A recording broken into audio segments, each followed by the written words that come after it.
Hi, Hey, hey. nice to meet you. Nice to meet you finally. Social distance. Yeah, so welcome to Can Conversations by Diversity at Can. Of course, this month we're celebrating Black filmmakers because it's Black History Month. And so thank you so much for taking the time to be with us and sharing, your knowledge on editing and everything post-production. So for the audience, I'm going to give a brief introduction of you and then we'll get right into it. So this is Stefan LaToure.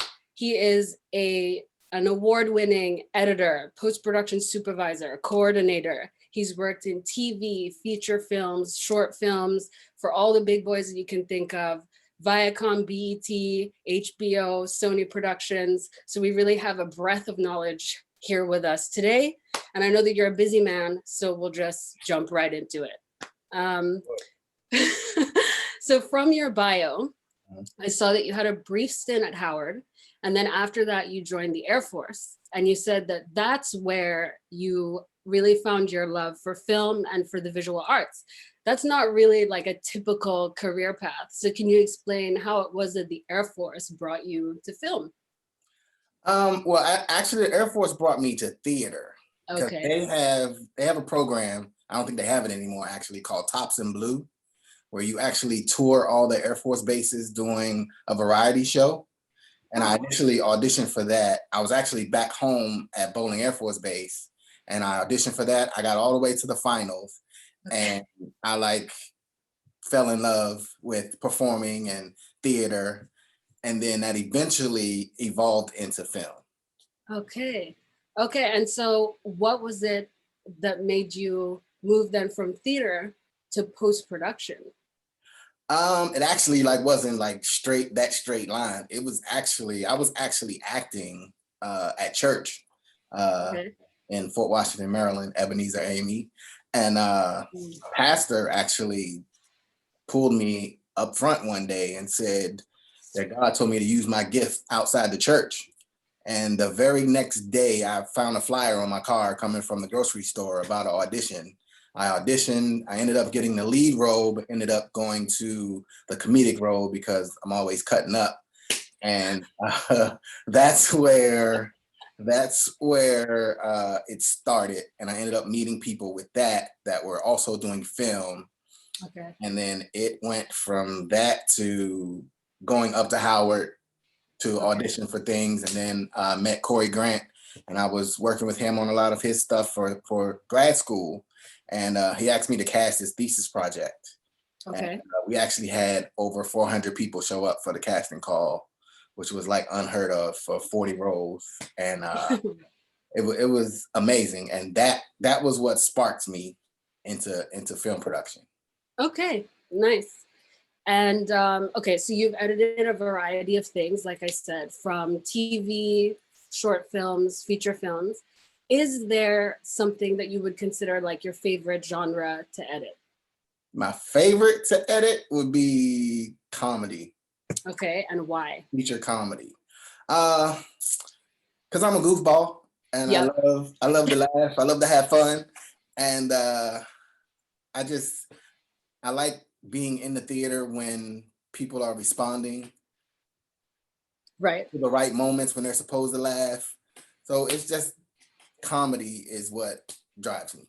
Okay. I love Yeah, comedy. I get that. And you seem like you'd be well suited to edit comedy. You look like you have really good comedic timing. I try. I try. Okay, so what would you say is the biggest difference between editing for TV and editing for film? And in particular, when you're editing for TV, is it that if you're working on something that's like episodic, do you do an entire season as the editor? Are you edited to edit like one episode? What are the major differences? Well, I haven't edited for big TV yet. I've only done pilots. Okay. Um, but the big difference from what I saw when I was on Insecure as post coordinator, um, the movie is, it's one, even though it's one big long movie, it's broken down into three to four sections. Whereas you have the different episodes for each, for the TV series, and you have to deliver those episodes on time. And Right. you have to, the episodes can be in a box, so to speak. So you have to have this one episode, and you have different editors on different episodes for Right. most of the big TV shows.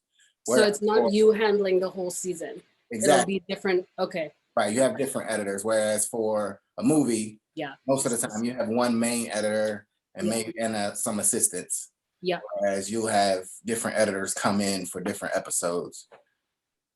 So it's more like sharing of the work, if you want to. Yeah, pretty much. And you Yeah. can get more done faster. Right. Yeah. No, that totally makes You got sense. to have those episodes done and ready to go when it's time for them to go. Yeah. Yeah. And so my next question is basically, when people hear post-production, you always think, okay, this is people that come in at the end. But is there, I see you shaking your head, so I think we already know. So basically you are then involved in pre-production or at the production level. So can you kind of, give us some insight on when it is that an editor actually gets involved in a production? Well, in the big productions, of course, studio productions are there for starting pre-production. Okay. Whereas most independent projects, they bring the editor in after the fact or during filming. Yeah. Luckily, I've been on the project that I'm working on now. I actually was brought in early, Okay. which was great because I was able to go on the location scouts and talk about shots with the DP. It was awesome. Like, I cannot wait to get my hands on the footage because they're filming right now. So, that independent wise, for most of the time, it's been after the fact until recently. But of course, with the big budget stuff, you have your pre-production, your post-production is there during pre-production, especially your post-production manager and your associate producer in post and your post soups. They're there early. Yeah. And what do you think is the benefit of having an editor be there in pre-production, like for a director? One of the main benefits is to be able to shoot for post, which a lot of times indies don't do. Yep. In the bigger productions, when you have the editor there early, you can shoot for post, whereas you can say, hey, we really don't, like certain shots, we really don't need this shot to save time because another shot will cover that. And that was something that we actually went through last week on a walkthrough at one of the locations on the project I'm on now. Yeah, that definitely helps to shoot for the edit. So I feel you on that. And so, you actually you brought it up earlier about that on a bigger production, you would have a lead editor and then some assistants. And I remember I went to a conference at the American Cinema Editors, and that's where I learned that being an assistant editor is actually like a career path. Like before, I had no idea. I just thought everyone would want to graduate from assistant to editor. So I think, can you explain to us what the difference is between both in terms of job function and expectations? Because obviously you guys are a team. Yeah, it's definitely a team. The assistant editor, there's a variety of assistant editors actually, because you have some that specialize in temp visual effects. You have some that specialize in sound temp, and then you have some that do it all. But the assistant editor sets up the project when you first start, organizes everything. Sometimes in some situations, they actually do the sync, the picture and sound sync. Right. And in some situations, they get it done. They send it to a post house and they get it already done, and they organize it for the editor, how the editor wants it organized. Okay. Editor actually gets to just sit and edit versus on the independent side, you're doing all those things as the editor because you really don't have an assistant editor to do all that. And it actually helps. For me, it helped me all these years doing all that work. So now that when I actually just got approved to be part of the Editors Guild after 16 years, and more than likely I'm going to have to come on as an assistant editor. Right. Which is great because all the experience that I had before doing all that work for myself as an editor prepared me for that. Right. So. And do you but you want to go from being an assistant editor, you want to be like an editor basically? Correct. I'm going to join as an editor because that's how I was approved to join. But as an editor, you can do assistant editor work. Right. So because I'm out here in Hollywood, only been here a few years, I really don't Mhm. know that many people. Right. And part of it is relationships Of and course. being hired by the post supervisor or the post producer to be the editor. Yeah. Yeah. I understand. Now onto directors. So how closely are directors involved in the editing process? Because of course, director-editor relationships are important. Very important. Mhm. It really depends, honestly. And COVID has Mm. shifted that a little bit. Okay. Um, because I've actually edited projects from across the country and only done remote sessions. Okay. Yeah. Whereas on some shows, the editor will do an edit and then the director will come in and say, hey, I like this or I don't like that. Can we try this? Can we try that? So I haven't seen where it was more of the editor sitting there the director sitting there while you were editing Okay. versus editing, getting notes, and then going back and re-editing and then getting notes again. There are sometimes that you have director sessions where the director Okay. comes in and sits and watches and then does the notes right there. So it can go either way. Yeah, and I'm guessing maybe like towards the end of a project that you'd have probably the director sessions when you have to Right. do more of the You fine have to do the tuning, fine etc. tuning and getting it super tight. Yeah, That's when you exactly. have more of the the director sitting there with the editor. With you. Yeah, And so, yeah, well, like we were saying, director-editor relationship, very important. So very. what do you think makes for a good relationship? And alternatively, what makes for a really bad relationship? Um, Good relationships is, to me, understanding what the director's vision is as an editor and Mhm. being able to deliver on that vision and just having good communication. Communication is super key. Bad relationships, bad communication. Yeah. A director not being able to communicate what they want, Hmm. or an editor not being able to deliver that actually, whether Right. it be because of missing footage that should have been Mm. flagged before, or a shot maybe that's missing, which that is part of what the assistant editor's job is when the Right. footage comes in, is to look through the footage and say, yes, we have everything, or no, we don't have everything, we're missing such and such shot according to the shot log. Right. So but yeah, that it's more communication and just being able to understand each other. And trust, I would think too, right? Trust Because, is super, super important. yep, because I think it's just they have to trust that you understand what Right. they're trying to do. Yeah, Yeah. And exactly. sometimes you have to ask questions Yeah, and make some tough decisions too for clear, for for clarity. being clear. And then Mhm. sometimes you don't want to make certain decisions without asking first, Yeah. depending on who you're working with. Yeah, yeah, of course. And yeah, and the relationship that you have with them. Right. And so with directors, I think people are like immediately able to recognize, for example, a Tarantino film, Spielberg, Wes Anderson. I mean, they have a style, and you have lots of cinematographers who it's the same thing. They have a style as well. Do you think that editors can have a style? Would you say that you have one, or is it much more something that's dependent on your director and project? I think it's partially both as far as the project is concerned and the director and what direction they want to go in. But I think as an editor, you definitely can have a certain style depending on what you edit, because some editors just edit TV and some Right, editors just edit film. right, So yeah, you can have your own style. I like that I can edit either. right. So I really don't have a certain style per se. I do like a lot of L cuts and J cuts though. Yeah, I like my sound to come in before the picture yep, a lot of the times. So I think yes. that's my style. I think that's a good style to have. And okay, so I think again, the editors, at least in my opinion, are sort of like the unsung heroes of the film, because I think, people, again, if you go on the street and you ask people, can you name me an editor from like the last film that you love, they're not gonna know. but they can name probably everyone else. So it's not, obviously editing is not something that you should take for granted at all. But what do you think is the mark of really excellent editing in a film, in a project? Like, how do you know that you just got it right? Because you don't see it. Right. Yeah. You don't see the editing.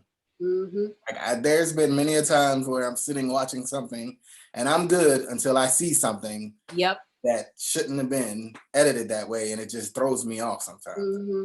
So yeah, when you don't see the edit and you don't recognize the edits, that's when I feel like it's done right. And Yeah. we can't forget the sound editing. Like Oh yeah, of course. Baby Driver, my favorite. Yeah, I think also like pacing is just one of those things where Yep. because it's really taking you through the story. So if at any point you drop that, that is just when, your edit is not sound right then. Yeah, absolutely.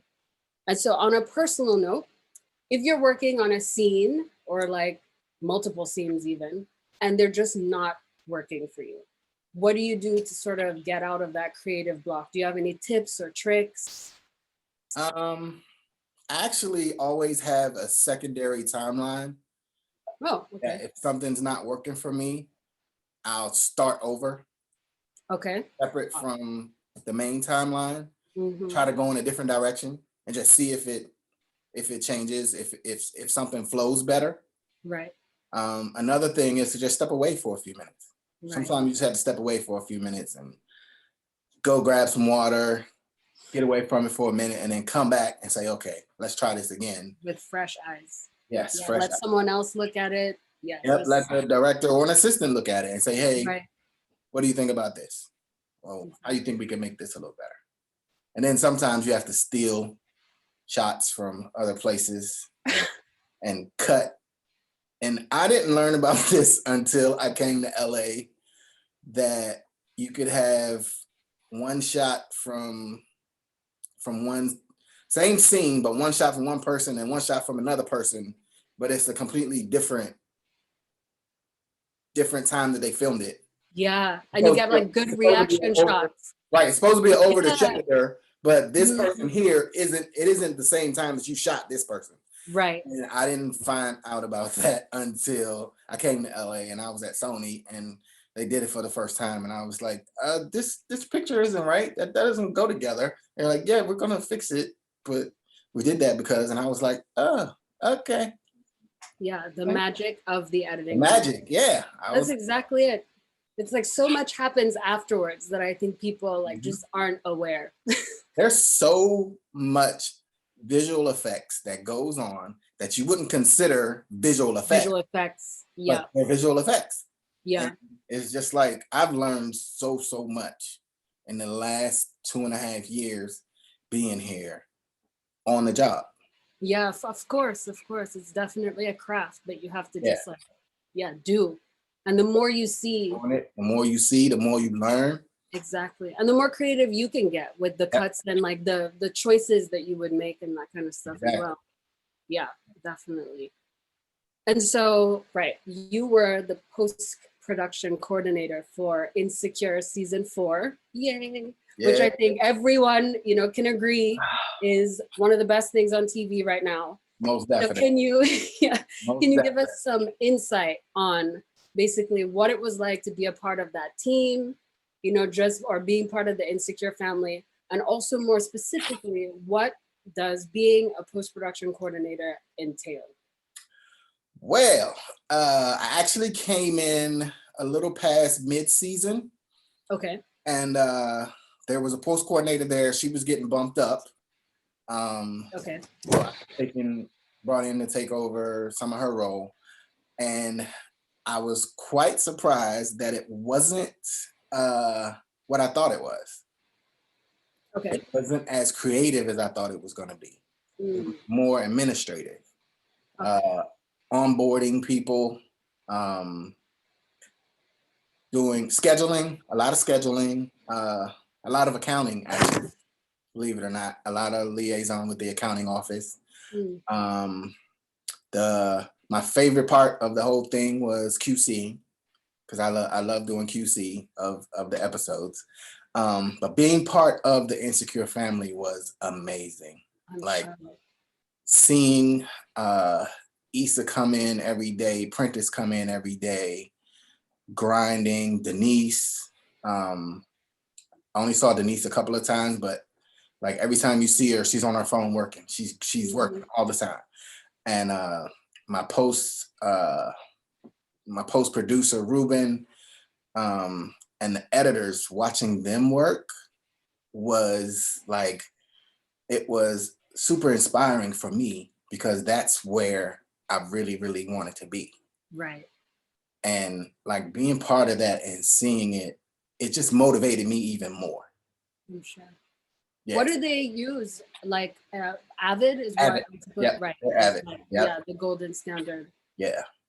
Yeah, and so would you prefer like long term to work in TV? Is that where you'd want to be, or you're kind of just flexible on? I'm flexible.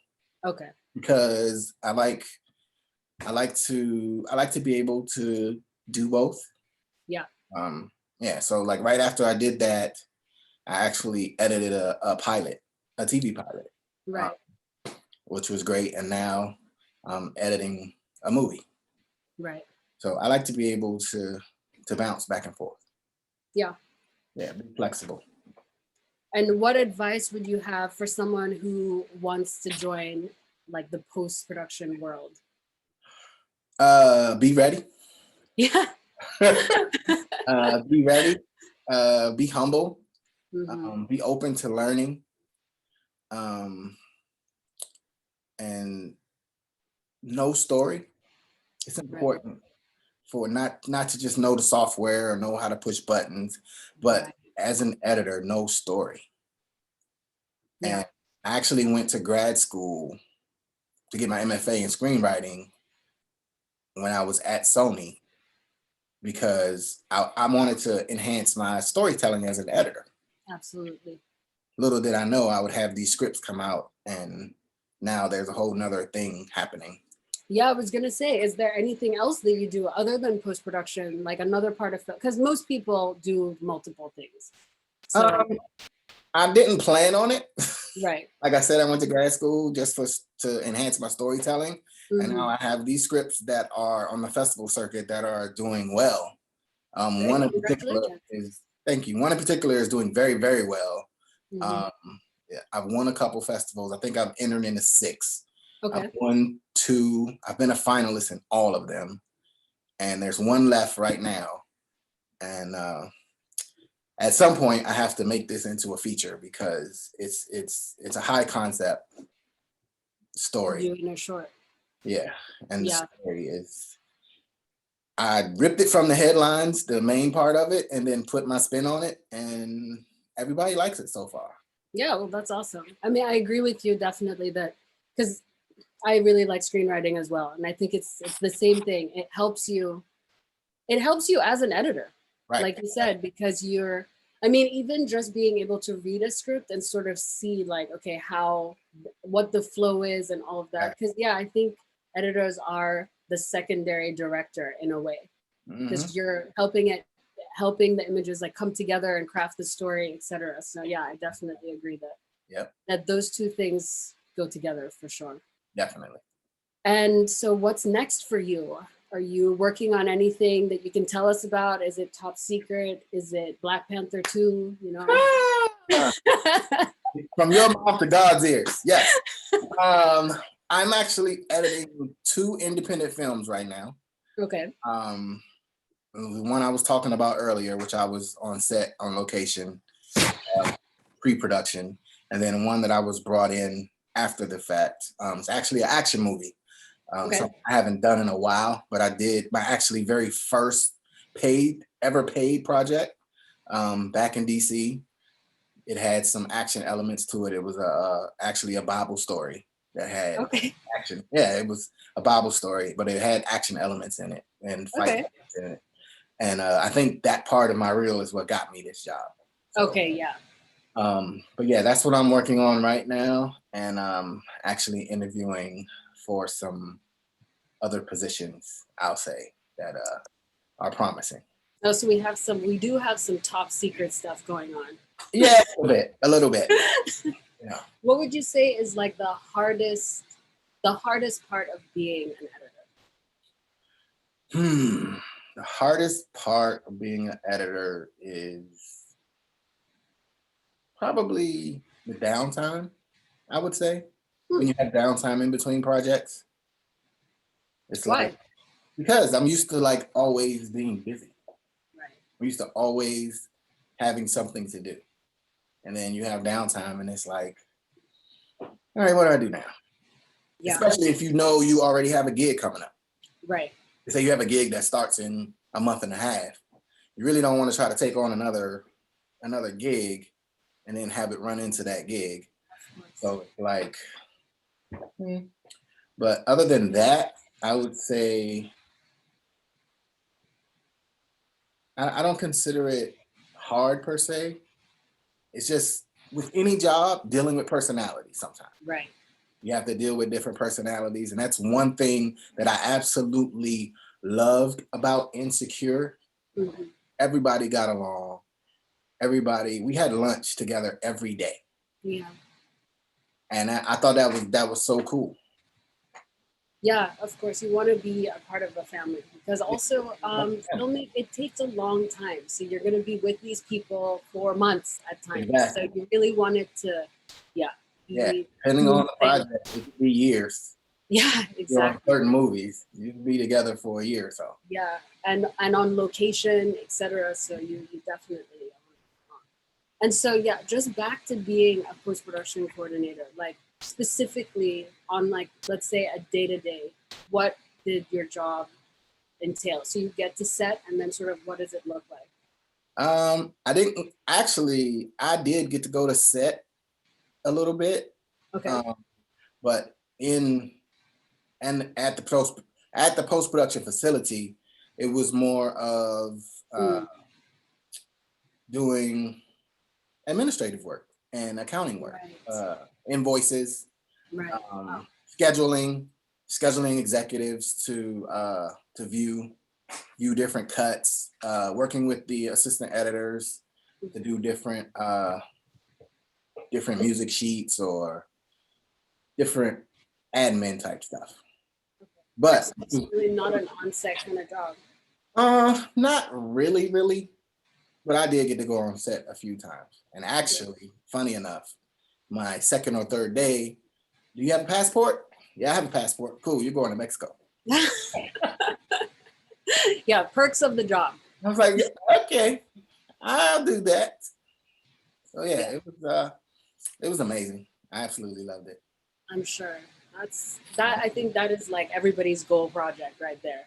Insecure. Yeah, forward to seeing season 5 since I'm not there because I'm doing this other stuff. But I'm hoping that maybe I can sneak in.